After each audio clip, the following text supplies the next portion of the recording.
3,754 na ka mga bata sa tibuok Pilipinas, lakip niini ang 284 ka mga bata sa Central Visayas ang legal na nga naubos sa pag-atiman sa ilang adoptive parents.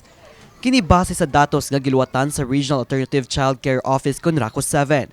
Alang sa ahensya, usa kini kadakong kalambuan pinaagi sa paghatag og higayon sa ubang mga bata nga makabaton og ilang matawag nga kaugalingong pamilya.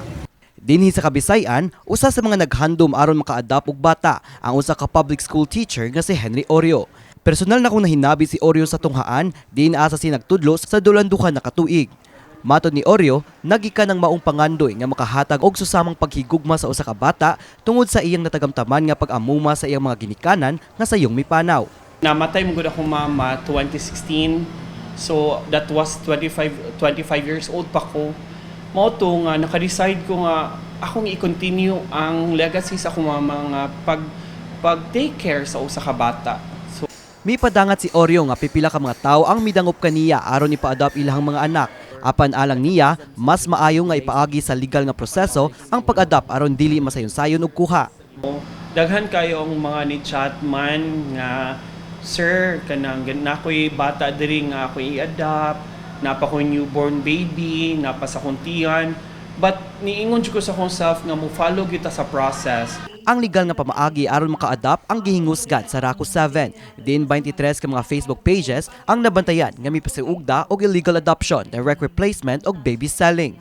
So online man or dili katong wala pud niagi sa online na agi hapon gud ang nagabaligya gihapon og bata. So mo ning isa gud nga gidesignate every second week of June. Mato di Oreo, miagi siya og 4-week seminar training sa National Authority for Child Care kun NACC sa buwan sa Pebrero. Diin gihatagan sila og certification aron mapakita sa Social Welfare Services.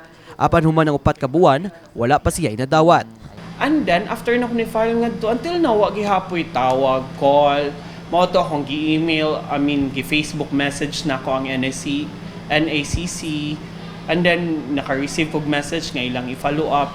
Until now, wag gihapon siya. Butang nga among gipadangat sa RACO 7, diin matod sa RACO, adunay mga higayon nga madugay ang proseso tungod sa gikinahanglan nga dugang assessment ug review.